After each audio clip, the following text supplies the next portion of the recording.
Assalamualaikum warahmatullahi wabarakatuh.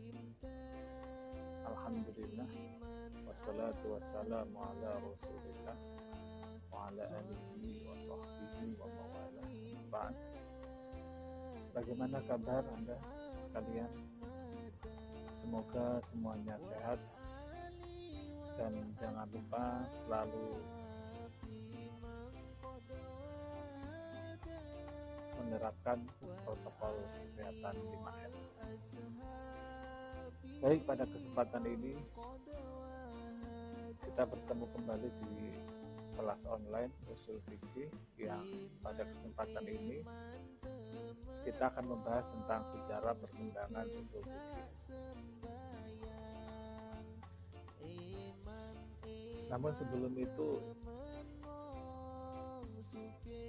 kompetensi dasar yang perlu dikuasai yaitu menganalisis sejarah pertumbuhan dan perkembangan fikih dan usul fikih dengan tujuan pembelajaran, menguraikan, membedakan, membandingkan karakteristik dan merumuskan hasil analisis serta menyampaikan secara lisan tentang pertumbuhan dan perkembangan usul fikih. Sejarah perkembangan usul fikih ada beberapa fase. Ada yang membaginya dengan 3 fase, yaitu fase Rasulullah sampai dengan fase Sahabat, di mana itu fase Al-Quran dan Sunnah sebagai sumber hukum.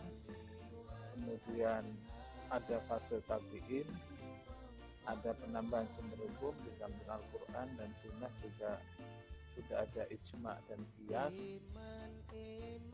Kemudian fase yang ketiga adalah fase tabi'in, yaitu fase masa para imam madhab.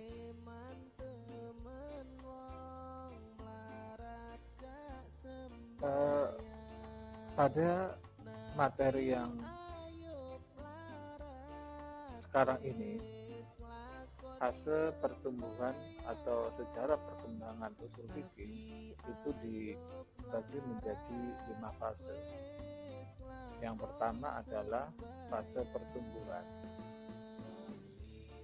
Fase pertumbuhan hukum Islam pada periode ini adalah periode Rasulullah SAW yang memiliki ciri khas sebagai berikut. Yang pertama adalah pertumbuhan hukum sesuai dengan realitas kenyataan atau peristiwa yang terjadi di masyarakat dan bukan imajinatif. Jadi pada masa pertama, yaitu pada masa Rasulullah, di mana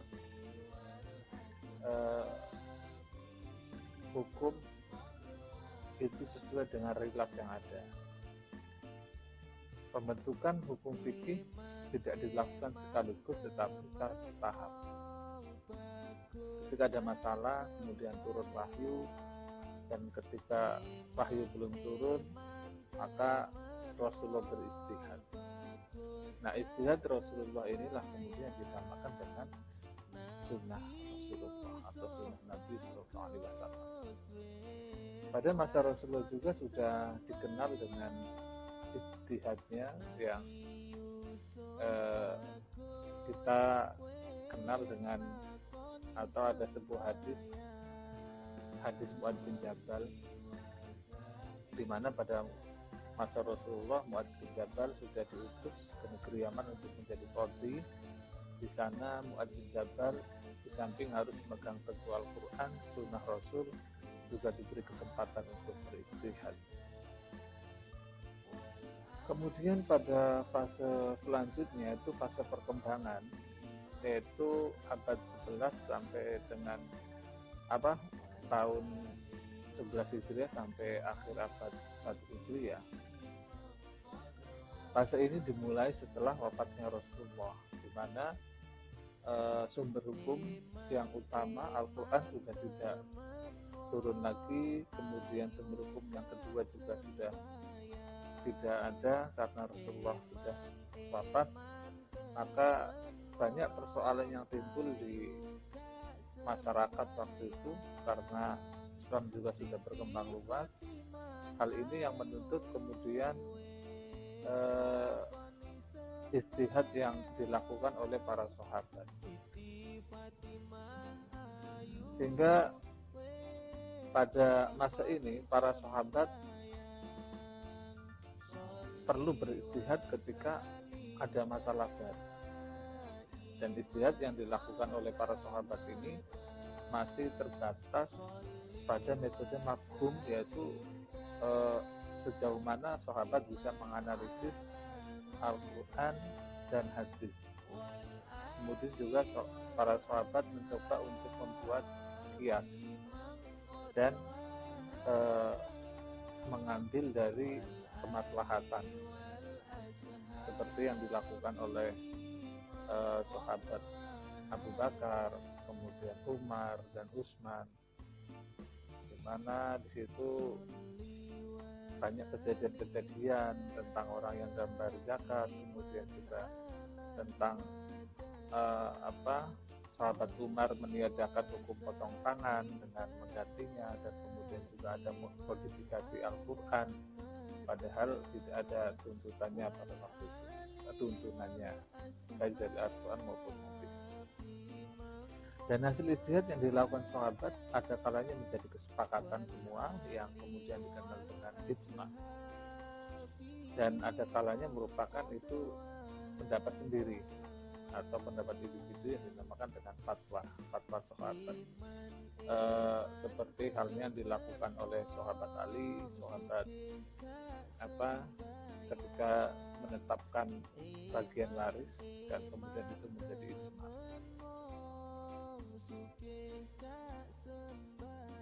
Kemudian pada fase yang ketiga, fase ini tahun 100 Hijriah sampai dengan tahun 300 Hijriah atau abad 1 sampai dengan abad 3, masuk abad 2 sampai dengan akhir abad 3. Fase ini ditandai dengan munculnya dua corak pemikiran, aliran fikih atau usul fikih yang disebut dengan ahlur ra'yu dan ahlul hadis, atau madrasah ra'yu atau madrasah hadis, di mana munculnya corak pemikiran ini dilatar belakangi oleh sosial kultural yang berbeda.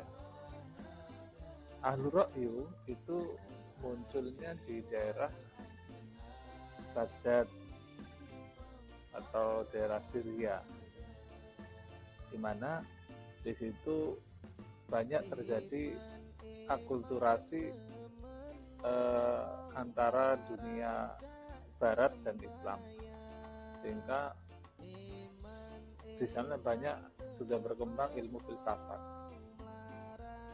Sedangkan yang ahlul hadis itu berkembang di daerah Hijaz, Mekah, Madinah, di mana literatur hadis-hadis cukup dimiliki oleh para ulama waktu itu, sehingga dua corak pemikiran ini muncul pada waktu itu. Dan ciri khas yang lain pada fase ini juga dimulai gerakan pembukuan fikih, kemudian sunnah dan ilmu-ilmu lainnya, seperti munculnya kitab Al-Muwatta yaitu oleh Imam Maliki, kemudian ada muncul kitab-kitab hadis, sahih, sunan, kemudian ada kitab yang Ar-Risalah oleh Imam Syafi'i dan lain sebagainya. Yang selanjutnya pada fase ini juga para imam mazhab mengembangkan formulasi teori-teori ijtihad yang digunakan untuk menyelesaikan permasalahan-permasalahan hukum baru, seperti halnya formulasi yang dibuat oleh Imam Syafi'i dalam kitab Ar-Risalah itu, yang kemudian itu sebagai cikal bakal kitab usul fikih atau juga itu adalah kitab usul fikih yang pertama, sehingga Imam Syafi'i ini juga kadang disebut sebagai bapak usul fikih. Fase selanjutnya yaitu fase stagnan. Ini fase yang keempat atau bisa dikatakan fase kemunduran. Hal ini terjadi karena tidak ada perkembangan ijtihad, sehingga pemikirannya berhenti atau berhenti pada fase sebelumnya, sehingga kegiatan para ulama di situ yaitu hanya membuka fatwa-fatwa generasi sebelumnya atau mensarah, kemudian karya ilmiah yang dihasilkan pada periode ini juga terbatas pada sarah atau mukhtasar, dan hilangnya watak kedaerahan dalam produk-produk hukum yang mereka lakukan, mereka hasilkan. Mereka berpegang teguh kepada pendapat-pendapat para imam madhab sebelumnya yang diyakini kebenarannya. Ada beberapa penyebab fase kemunduran ini. Yang pertama, timbulnya taklid buta, sehingga waktu itu terkotak-kotak mengikuti pendapat para imam madhabnya, sehingga kemudian tidak muncul ijtihad-ijtihad yang baru atau mujtahid-mujtahid mutlak lainnya. Dan ulama waktu itu mujtahid itu hanya sampai kepada mujtahid muntasib, di mana dia mentarjih dan mengambil pendapat-pendapat ulama madhab sebelumnya. Kemudian juga karena kemunduran di bidang politik, di mana waktu itu Islam sudah sangat luas dan banyak terjadi permasalahan politik, baik antara Islam dengan Islam maupun dengan agama lain atau negara-negara lain, sehingga konsentrasi pada pengembangan keilmuan itu semakin berkurang. Penyebab yang lainnya adalah mengikuti pendapat mazhab dan menganggapnya benar secara mutlak, sehingga orang tidak berani untuk berjihad kembali. Dan yang terakhir penyebabnya adalah banyaknya kitab fikih, sehingga orang akan dengan mudah menemukan hukum-hukum akan ada karena adanya permasalahan-permasalahan baru, kemudian dia hanya mencari kitab-kitabnya dan kembali ke kitab itu, tidak berusaha untuk beristihad. Setelah itu periode yang terakhir adalah periode kebangkitan. Jadi periode kebangkitan itu ya setelah akhir abad 19, di mana di sana muncul modernisme yang dipelopori oleh Muhammad Rashid Ridho sebagai pembaharu ya, yang berusaha membangun fikih baru yang kontekstual. Kemudian juga ditandai dengan adanya survivalisme. Survivalisme itu pemikiran fikih atau usul fikih dengan berpikir pada madhab-madhab yang sudah ada. Dan ada juga munculnya tradisionalisme yang berusaha kembali kepada Al-Quran dan Sunnah, sehingga itu memunculkan ijtihad-ijtihad yang baru. Pintu ijtihad sudah terbuka dan tidak tertutup lagi dan sebagainya. Kemudian ada juga neo-survivalisme, yaitu gerakan kebangkitan yang menawarkan pengembangan fikih dan sosial. Jadi demikian untuk perkembangan fikih dan usul fikih itu dibagi menjadi yang pertama pertumbuhan, kemudian masa perkembangan, masa formulasi dan sistematika, masa kemunduran, dan masa kebangkitan.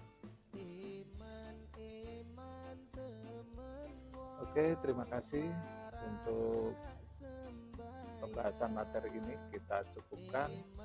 Silakan Anda buat ringkasan terkait dengan materi ini, dan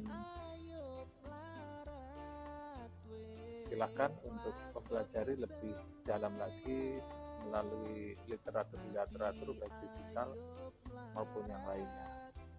Semoga bermanfaat dan menjadi amal ibadah kita semua dalam ta'limul muta'alim ini. Assalamualaikum warahmatullahi wabarakatuh.